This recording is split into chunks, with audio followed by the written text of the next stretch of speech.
सभी को राकेश मेहरा का नमस्कार।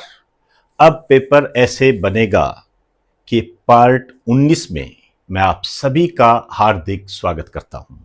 दोस्तों, ये जो हमारी सीरीज है, मैं आपको विश्वास दिलाता हूं, इस सीरीज के अंदर ऐसे क्वेश्चंस है, ऐसे टॉपिक है जिनके एग्जाम में आने की प्रबल संभावनाएं हैं। और आज मैं बहुत ही छोटा सा टॉपिक लेकर आया हूं, लेकिन बहुत ज्यादा महत्वपूर्ण, आपके एग्जाम में आ भी चुका है और आने की पूरी ताकत भी रखता है।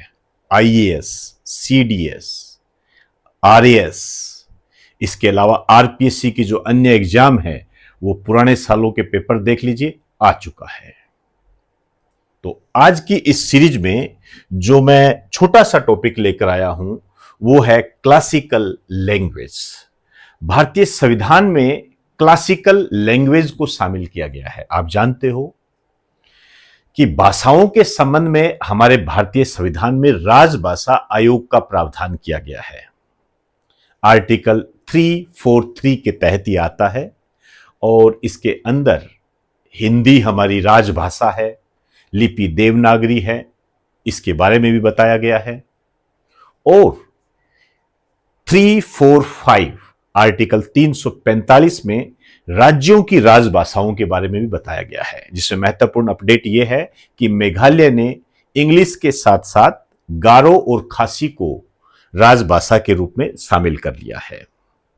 और सुप्रीम कोर्ट के आदेश से राजस्थान के अंदर राजस्थानी भाषा को प्राइवेट और गवर्नमेंट स्कूल में एक सब्जेक्ट के रूप में पढ़ाया जाएगा। ये कुछ अपडेशन है। 8वीं अनुसूची के बारे में आप जानते ही हो, मान्यता प्राप्त 22 भाषाओं का उल्लेख है उसके अंदर। इसी के पैरेलल ये शास्त्रीय भाषाएं चलती है। 2004 में हमने सबसे पहले तमिल को शास्त्रीय भाषा क्लासिकल लैंग्वेज में शामिल किया था। उसके बाद दूसरे नंबर पर हमने 2005 में संस्कृत को शामिल किया। फिर 2008 में 2 भाषाओं को हमने शामिल किया, तेलुगु और कन्नड़। मलयालम को 2013 में शामिल किया गया था और जब ये 2013 में शामिल किया गया था तो आईएएस प्री 2014 के अंदर इसे लेकर क्वेश्चन आया था। 2014 में ओडिया को शामिल किया गया तो आईएएस प्री 2015 में इसे शामिल करके क्वेश्चन पूछा गया था।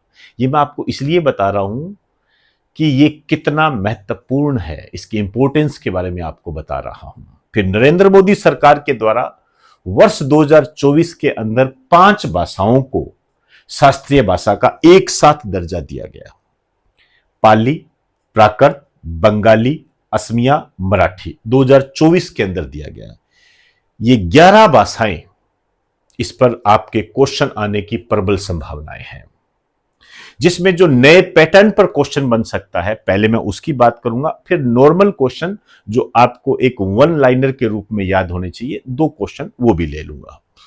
यहां क्वेश्चन को करने से पहले मैं आपको वही हिदायत देना चाहूंगा कि क्वेश्चन को पहले पढ़िए, उसके बाद फिर पॉज कीजिए वीडियो को और फिर अपना आंसर अपने मन में लाइए और फिर जब मैं आंसर बताऊं तो उस आंसर का उसके साथ मिलान कीजिए।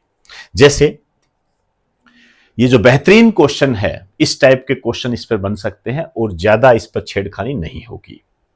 निम्न में से कौन सी शास्त्रीय भाषाएं हैं? मराठी, दूसरे नंबर पर ओडिया, तीसरी बंगाली, चौथी तमिल। सही कूट का चयन करें। पहला है 1 व 2, दूसरा है 2, 3 व 4, सी है केवल 3, 1, 2 व 3, 4। पोज करें, विचार करें और फिर आंसर दें और फिर जब मैं इसका आंसर बताऊं तो मिलान करें। क्लियर हुई बात सारी?